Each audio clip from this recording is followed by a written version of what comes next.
The girl insulted the waiter until he mentioned her childhood house with wine glass shattered across the marble floor, and every head in the restaurant turned.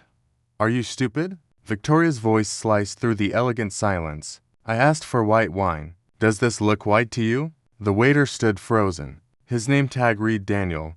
He was maybe 25, with tired eyes and hands that wouldn't stop shaking. "I'm so sorry, ma'am. I'll bring the correct one immediately." "Sorry." Victoria laughed. It was a cold, ugly sound. "Sorry doesn't clean my designer dress, does it?"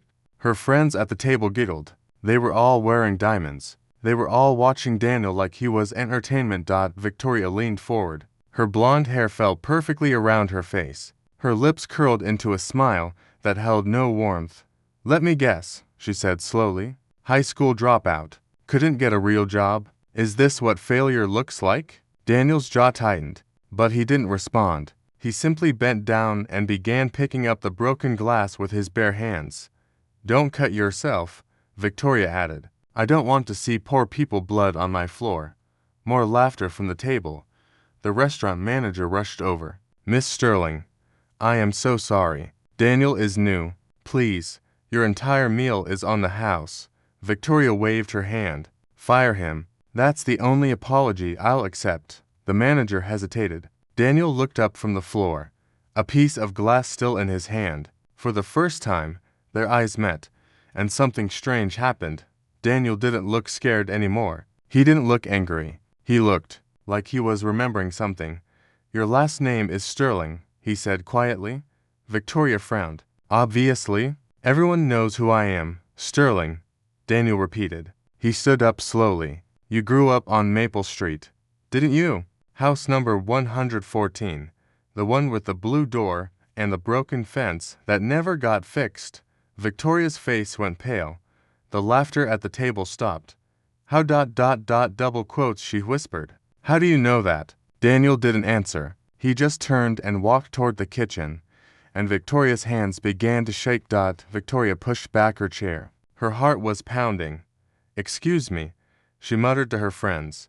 "Torai, where are you going?" One of them asked, but Victoria was already walking. Her heels clicked against the marble floor.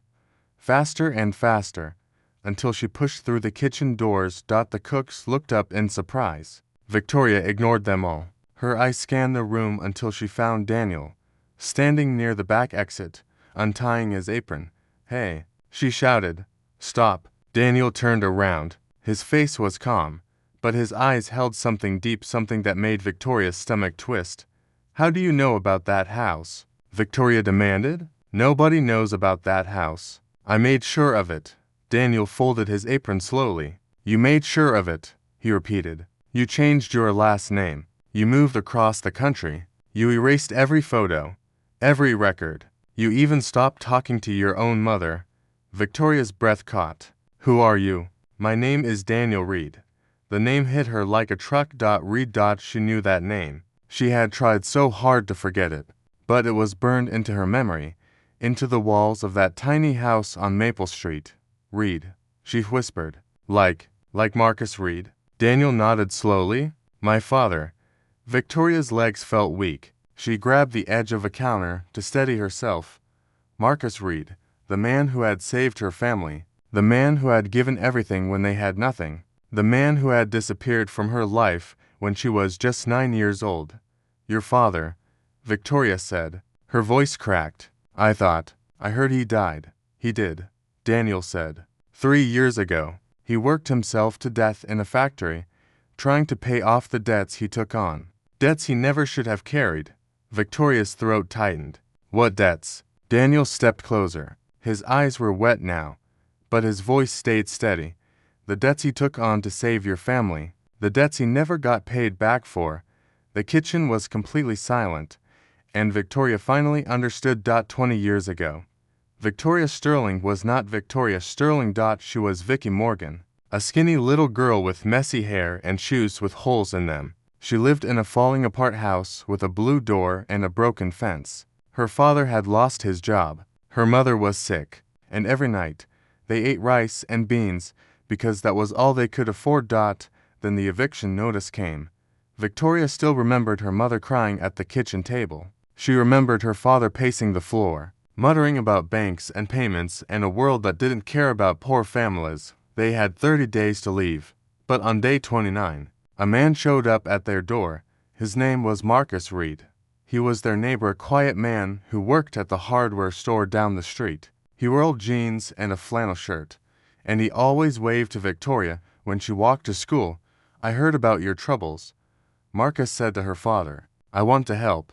Victoria's father shook his head. "We can't take charity." "Marcus, it's not charity," Marcus said. "It's a loan. Pay me back when you can. No interest. No deadline." He handed over an envelope. Inside was $15,000, every penny Marcus had saved for 10 years. Victoria's father cried that night. Real, heavy tears. But they paid the bank. They kept the house. And 6 months later, her father got a new job, a great job that changed their lives forever. They moved away. They became rich. They changed their name because her father was ashamed of his past. And they never paid Marcus Reed back. Victoria had tried to forget. She had convinced herself it wasn't her responsibility. She was just a kid back then. What could she have done? But standing in that kitchen, looking at Daniel Marcus's son, she knew the truth. She had chosen to forget. She had chosen to pretend it never happened, and she had become the worst version of herself because of it. "Your father saved us," Victoria whispered. "And we abandoned him." Daniel nodded. "Yes, you did." Victoria's legs gave out. She slid down against the kitchen wall, her designer dress pulling around her on the dirty floor. She didn't care. For the first time in years, she didn't care how she looked. "I didn't know," she said, her voice breaking. "I didn't know about the debts. I didn't know he struggled." "Would it have mattered?" Daniel asked. "You knew where he lived. You knew his name. In 20 years, your family never reached out. Not once. Not even a thank you card." Victoria covered her face with her hands. Tears ran through her fingers. "My father told me it wasn't our problem anymore," she choked out. "He said we earned our success. He said Marcus made his own choice." "He did make a choice," Daniel said, his voice cracking now too. "He chose to believe in people. He chose to trust that if he helped others, they would help him back someday. And he waited, Victoria. He waited every Christmas, every birthday. He'd sit by the window and say, 'Maybe this year they'll remember.'" Victoria sobbed harder. "Stop, please." "They never came," Daniel continued. "And when my mom got sick, there was no money for treatment. When I wanted to go to college, there was no money for tuition. My father died in debt, the same debt he took on to save your family. He died still believing you would come back." The kitchen was spinning. Victoria felt like she was drowning. "I'm sorry," she whispered. It sounded so small, so useless. "Sorry?" Daniel laughed bitterly. 15 minutes ago, you called me a failure. You said I was stupid. You wanted me fired because I brought you the wrong wine. And now you're sorry." Victoria looked up at him. Her makeup was ruined. Her perfect mask was gone. Underneath, she was just Vicky Morgan again, the scared little girl from Maple Street. "I forgot who I was," she said. "I turned into someone horrible. Someone my 9-year-old self would be ashamed of."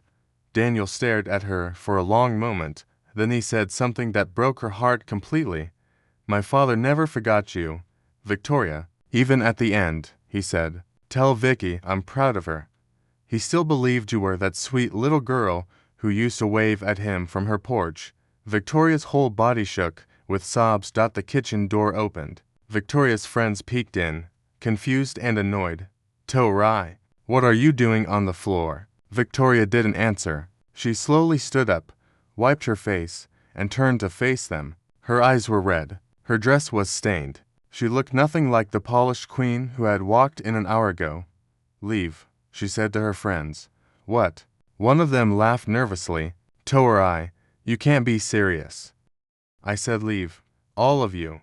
Now." They stared at her in shock. Then, one by one, they grabbed their purses and hurried out, whispering about how Victoria had lost her mind. Victoria didn't care. She turned back to Daniel. "I can't undo what happened. I can't bring your father back. I can't give you back the years you lost." "No," Daniel agreed. You can't, but I can start paying what my family owes. Not just money, although that too? I mean really paying. I want to hear about your father. I want to know who he was. I want to honor his memory the way he deserved. Daniel studied her face. He was searching for something sincerity. Maybe. Or the ghost of the little girl his father had loved. You treated me like garbage tonight, he said quietly. You didn't see me as a person. You saw me as someone beneath you. I know, Victoria whispered. And I'm ashamed. I became everything I used to hate. Somewhere along the way, I forgot that I was once the kid with holes in her shoes. I forgot that kindness saved my life. Daniel was quiet for a long time. Then he reached into his pocket and pulled out a worn photograph. He handed it to Victoria. It was a picture of Marcus Reed, standing in front of the blue door at 114 Maple Street, and next to him, holding his hand and smiling, was 9-year-old Vicky Morgan. Victoria's tears fell onto the photograph. He carried this everywhere, Daniel said. He said it reminded him that helping people is always worth it. Victoria clutched the photo to her chest. I'll make this right, she promised. I swear on my life. 6 months later, Victoria Sterling stood in front of a brand new community center in the old neighborhood where she grew up. The building was beautiful, bright, and welcoming, with big windows and a playground out front. Above the entrance hung a sign, "The Marcus Reed Center, where kindness lives on." Hundreds of people had gathered for the opening. They were families from the neighborhood, kids running around, and reporters with cameras. But Victoria only had eyes for one person. Daniel stood near the entrance, wearing a nice suit instead of a waiter's uniform. He was the new director of the center. Victoria had made sure of that. She walked up to him and took his hand. Your father would be proud, she said. Daniel smiled a real smile, for the first time since they met. I think he would be proud of you, too. Victoria shook her head. I have a long way to go, but I'm trying. Behind them, the mayor cut the ribbon. People cheered. Children rushed inside to explore. Victoria had donated everything: money, time, connections. But she knew the truth. No amount of giving could erase the past. The only thing she could do was build a different future. As the crowd celebrated, Victoria slipped away. She walked 3 blocks, past old houses and cracked sidewalks, until she reached a familiar address. 11 from Maple Street. The house was still there. The blue door was faded now, and the fence had been fixed. A new family lived inside, a young mother with 2 little kids who reminded Victoria of herself. She stood on the sidewalk and looked at the door for a long time. Then she whispered, "Thank you, Marcus. I finally understand.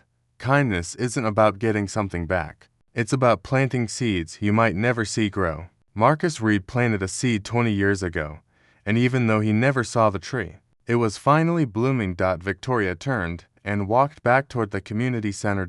She had a lot more seeds to plant. Moral: never forget where you came from. The people who help you when you have nothing deserve to be remembered when you have everything. Kindness isn't a transaction, it's a legacy. And it's never too late to become the person your younger self needed.